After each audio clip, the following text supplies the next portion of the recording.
মায়ের কাছে মেয়ের বায়না, এটা তো আর নতুন কোনো কিছু না। আসসালামু আলাইকুম, welcome back to my another cooking video. আজকে কয়েকটা উপকরণ দিয়ে ঘরে কিভাবে স্বাস্থ্যসম্মত বিস্কুট বানানো যায় তার রেসিপিটি শেয়ার করতে চলে আসলাম। উপকরণ হিসেবে রয়েছে এখানে আটার একটা ডিম, 1/3 কাপ পরিমাণের চিনি এবং 1/4 কাপ পরিমাণের তেল। সো এখানে প্রথমে আমি ডিমটাকে ভেঙে নেব এবং দিয়ে দেবো 1 চিমটি পরিমাণের লবণ এবং দিয়ে দেব চিনি, দিয়ে ভালো করে নেড়ে চেড়ে সবগুলো একত্রে মিক্সড করে নেব।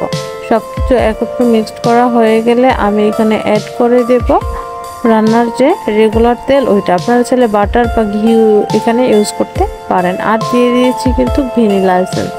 ঘরে যতই বাহিরের জিনিস থাকুক না কেন, মাঝে মধ্যে একটু নিজের হাতের এইটা ওইটা তৈরি করে খেতে কিন্তু ভালোই লাগে।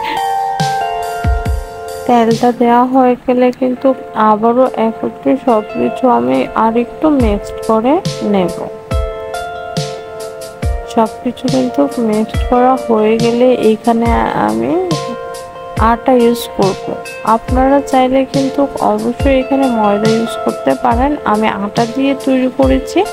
জীবনে আর কি চাই বলেন, যে খাবারটা তৈরি করেছি আমার বিশেষ করে আমার বাচ্চাদের জন্য। বাচ্চারা যে এটা এত বেশি পছন্দ করে ফেলবে আমি কখনো ভাবতে পারি। যেহেতু রেসিপিটা আমার বাচ্চারা পছন্দ করেছে, সেহেতু আমি ভেবেছি যে আপনারাও পছন্দ করবেন। তার জন্য লেট না করে আপনাদের সঙ্গে আমি রেসিপিটি শেয়ার করে নিলাম। এখন হাতের সাহায্যে আমি অল্প অল্প ময়দা দিয়ে একটা ডো তৈরি করে নেব, আটা দিয়ে একটা ডো তৈরি করে। এখানে আমার প্রায় 2.5 কাপ থেকে 3 কাপের মতো ময়দা লেগেছে। আমি কিন্তু এখানে 2 টেবিল চামচ পরিমাণের গুঁড়ো দুধ এবং 1 চিমটি পরিমাণের বেকিং পাউডার ইউজ।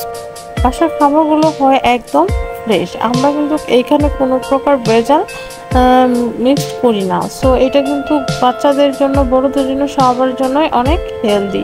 সো মাঝে মধ্যে কিন্তু এইভাবে তৈরি করে খাওয়াই যায়।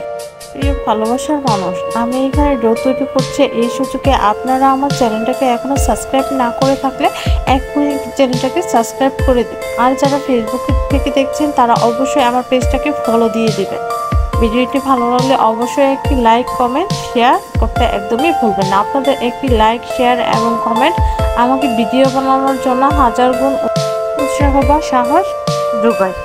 তো এটা কিন্তু আমার রেডি হয়ে গেছে। আমি কিন্তু এখানে চকলেট চিপস অ্যাড করেছি, কারণ আমার বাচ্চারা এই ধরনের খাবারগুলো একটু বেশি পছন্দ করে। ওরা যেহেতু ছোট, চকলেটটা ওদের অনেক বেশি ভালো লাগে। আমি ওদের পছন্দ অনুযায়ী চেষ্টা করেছি এটা তৈরি করে নেওয়ার জন্য। আমি কিন্তু নর্মালি হাতের সাহায্যে এটাকে শেপ দিয়ে নেব। আপনারা চাইলে কিন্তু কাঁটা চামচ বা ছুরির সাহায্যেও কিন্তু একটু এটার উপরে ডিজাইন করে নিতে পারেন। আমি একই প্রসেসিংয়ে সবগুলো তৈরি করে নেব। সবগুলো তৈরি করা হয়ে গেছে। এখন আমি এগুলোকে ট্রেতে উঠিয়ে নেব, কারণ ওভেনে বেক করে নেব। আমার কিন্তু বিস্কুটের পরিমাণ আরও বেশি ছিল। আমি এটা বেক করার সঙ্গে সঙ্গে জাস্ট ফিনিশ হয়ে গেছে। সো যে কয়টা ছিল ওই কয়টা আপনাদের সঙ্গে আমি জাস্ট ভিডিওতে শেয়ার করে নিলাম। এই যে দেখেন, ওভেনে কিন্তু বেক করা হয়ে গেছে আমার বিস্কিট। মজাদার, খুবই মজাদার ছিল। এখানে কিন্তু সামান্য একটু গুঁড়ো দুধ অ্যাড করে দেবেন। আমার কিন্তু একদমই বলতে মনে ছিল না এবং ভিডিওটা ধারণ করতেও খেয়াল ছিল না। আমি কিন্তু এখানে স্বাদ মতো গুঁড়ো দুধ অ্যাড করেছিলাম। সো ভিউয়ার্স, কেমন লেগেছে আজকের ভিডিওটি? আশা করি আপনাদের ভালো লাগবে। যদি ভালো লাগে তাহলে অবশ্যই লাইক, কমেন্ট, শেয়ার দিতে একদমই ভুলবেন না। আপনাদের সঙ্গে শেয়ার করে নেব এটা কতটা পারফেক্ট হয়েছে। জাস্ট দেখেন, এটা মুখে দেওয়ার সঙ্গে সঙ্গেই মিলিয়ে যাবে।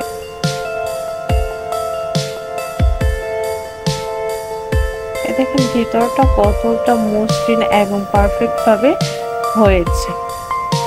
আমি বিস্কুটটা এত বেশি মজার যে ছোট বড় সকলেই এটা অনেক অনেক বেশি পছন্দ করবে এবং এটার স্বাদ এবং ফ্লেভার দুইটাই অনেক বেশি, যা মুখে লেগে থাকবে।